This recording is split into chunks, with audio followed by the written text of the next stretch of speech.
Everybody, welcome back to Small Time Music episode 6. Yeah, I think 6. Yeah, today we're going to be talking specifically about planning like those really big trips, either to Disney World or like we're going to Orlando Universal Studios coming up. I know, lots of them like multiple overnight trips, multiple days. Yeah, so this has been something that's been a tradition in our program for a long time, longer than we've been here. Sometimes we do some smaller trips that are just like quick weekends, a little closer to home. We've done some big trips to Washington, D.C., New York City, Orlando, to Disney multiple times. And this is our first time actually checking out Universal Studios. So we are headed out there next week, so we thought we would... 2 weeks. Whatever. We're headed out soon to do that, so that's kind of where our brain is. So we thought we would do a podcast in case you are interested in doing that for your program, and maybe we might have something to help you out with that. So I think a big thing is to kind of decide why you want to go, like why? Is it, do you just want to pay vacation? Or it's not. So for us, I know we usually, like, performance is kind of the main thing. And that's what I was always told, especially in college, like in my college program, that like, when I'm doing this trip, performance needs to be key. This is not just the band is just gonna go like fluff around in Disney. Like, we're gonna perform, we're gonna do something important. We do other fun trips, like we sometimes will take the kids to an amusement park close by to us, like after school's out, like the last day of school kind of thing. And they're like, oh, we did it, like, yay. But that's a one-day trip on a school bus where like, it's like $30. So. Sure. So as you're making this decision, so first consider, do you want to perform or do you want to compete? There are lots of different opportunities for both, just depending on where you are and what's offered. If you want to compete, then you're most likely looking at a series of festivals. I know we usually do like Music in the Parks or festivals of music, which are actually owned by the same parent company. And Orlando Fest, I think we're doing Orlando Fest this time. There are heritage music festivals we've done.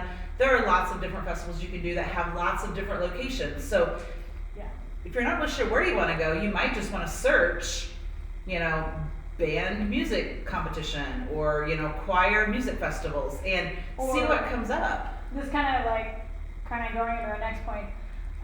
There is also plenty of music travel companies. I know, I think Music for All. No, that's not one of them. Bright Spark Travel, and there's a bunch of them. Different travel companies. If you go to any convention and go to the convention hall, they're going to be handing out, flyers and everything. They will also have a ton of knowledge about what festivals or performances would be available for you. So, kind of on our next point, once you kind of decide why you want to go, maybe you kind of looked at a location, now you can decide if you want to plan it on your own or if you want to use a music travel company. So we are using a music travel company this year, and it's been a great experience so far. Up until that point, like I said, this is my 15th year teaching. We've traveled almost every year except for last year with COVID, and I've always planned them myself. So I think whether or not to use a travel planner really kind of comes down to you and your personality. If you like to delegate, if you like to, say, you just take care of it, tell me when to show up. Tell me what to email the parents, tell me what to do. The itinerary. Absolutely, and a travel company will do that for you. They will collect the money. That is something that's been very nice, is they have an online payment system. Parents can pay with credit cards and debit cards, so that's also really nice, I think, for them. I think the fact they don't have to write a check. And again, it kind of takes the liability out of our hands. Like, we aren't dealing with the money. We aren't having to track parents down as much. I mean, we had to send a couple emails, but overall, we don't have to deal with it. From my perspective, I am very much the personality that I want to be hands off as much as possible with this kind of thing. If I can, then I'm gonna hire this travel company. This year we're using Gruninger, and I really like them. That's Gruninger. If you didn't, I don't know, sometimes I talk too fast. And our travel agent actually works with my brother also, so he came highly recommended. And if you have questions about him or using that specific person, then let me know. Email us. we'll talk about our email again. But I really like that it takes the liability out. I know that sometimes mistakes happen. People don't pay attention. I don't know, things get lost in the shuffle. Hotel room, I've heard horror stories of hotel rooms just like not being there. Like they don't have any hotel rooms for this like 100-person band, and they show up, and then all of a sudden the director has to frantically figure out what went wrong. When we use a music travel company, that's a phone call to our travel agent, like, hey bud, we got to the hotel and they don't have rooms. Here, talk to the person, and all of a sudden it's not my fault anymore. So that is very appealing to me, that like when/if something goes wrong, I can hand that off to someone else. And see, I have the personality that if something was wrong with our rooms, I would want to be the one to fix it, and it would drive me nuts to have to hand that off to someone else and count on someone else to get it done. So maybe I have trust issues, I don't know, but I really enjoy having my hands at it, on all the pieces, and knowing all the ins and outs of the trip that we're getting ready to go on. And so for me, I have enjoyed having a travel company, but I'm still trying to decide whether or not it's the right choice for me, just because of how much I enjoy planning the trips and how it's good for my brain to know all the details and not having handed that off. So you just need to decide what's for you. Yeah, absolutely. Okay, so another big consideration is, where do you want to go? Certain locations are obviously going to be a lot more expensive. So the further away you go and the longer amount of time you go, it's going to cost more.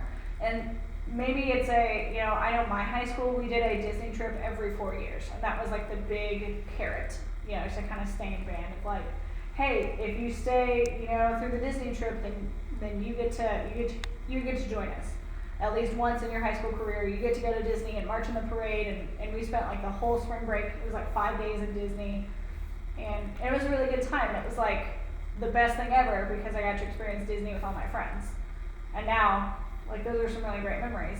I know when I student taught here, we took our elementary choir to St. Louis, and that was a much more fun trip than I had anticipated. We did like a riverboat cruise. And we didn't see the arch because it was under construction, but we went to the museum of the city or city museum. Yeah, city museum. And there are a couple other little things that we had done that they were just really cool, fun things that we got to do around the city, and we got to perform. And I think we were the only elementary choir, so they got to win. That is one thing about being from a small town. I know I have kids that I'm thinking of right now that are going on this trip that have never been to Universal Orlando. Their family would probably never go and take them to go. And I know for me as a kid, I grew up in a family that we did not travel. We didn't really go anywhere. I wouldn't have gone anywhere if it wasn't for my music department's trips. And so whenever we go, I really always try to plan something that isn't just like we're going to show up and sing and we're going to leave. So maybe it is Disney, but when we go to New York City, we make sure that we see a couple Broadway shows, that the kids have time to go and sightsee, and we make arrangements, and I teach them how to use the subway, and so they can really get out and see what is beyond their small town, and get them some opportunities to just see our world more than they probably do on a daily basis. So you're going to want to consider what has your program done in the past? What is tradition? For us, it was go on a trip every year, and then that was, we were seeing numbers dwindle for the trip. And when you have too few people go on a trip, one, you can't perform/compete, and two, the cost also goes up because you can't fill the bus, and the bus gets expensive. So then we switched to kind of every other year plan, and COVID kind of did some fun planning with that, but I'm sure we've all experienced it. And I think it just depends on your community. So what is your tradition? What does your community expect? For us in our community, we try to keep it around the $1,000 mark. That's a little harder to do this day and age because of inflation, and cost of fuel is up, and there is less drivers for the bus companies, so they're getting pricier, and hotels and food, everything just costs more right now. Yeah, and that's where some of those, some of those smaller weekend trips can really come in. Maybe, like Katie was saying, maybe you only do a big trip, every 4 years. Mhm. And so your kids can be fundraising for that for 4 years. They can be, working and, and saving up for that. And then you can fill it in with these smaller, maybe you do just go to, for us, like going to like Cincinnati, to go to like Six Flags or, or go to Indianapolis or go to Chicago or, giving your kids something to look forward to, something to do as a group, as a community together, but something that is going to be significantly less. One thing is, we have always used a charter bus, and we were just discussing that, whenever we're talking about these smaller trips, maybe because of the cost, maybe we don't. Maybe we go back to using like a school provided bus for that. And kind of thinking like, if you can get there with only one bathroom stop in the middle, it's probably close enough you can take a take a school bus instead of a charter bus. If it's longer than that, you might want to consider paying the price. Yeah, for sure. Yeah. So things that have kind of worked well for us, the festival thing has been good. Sometimes I think, I don't know, it's always like a roll of the dice of, what place you're going to get, because you have no idea these other schools that are competing with you and their background and where they're from. So, sometimes you do really well, sometimes it can be kind of weird, but like we don't compete in any other event. Like we don't do marching band, we don't, we do ISMA contest, concert band contest, meaning we get a rating, but it's not first, second, third place. So bringing home the trophy, I think the kids enjoy it, and the community they're kind of like, oh, like look at that trophy that we have. Right, because whatever philosophically you believe about trophies is and competition and all that in the arts, I know like in our community, like it or not, like competition matters. And so whenever you're trying to talk about recruitment and retention and advocacy for your program at your school, bringing home some trophies doesn't hurt. And so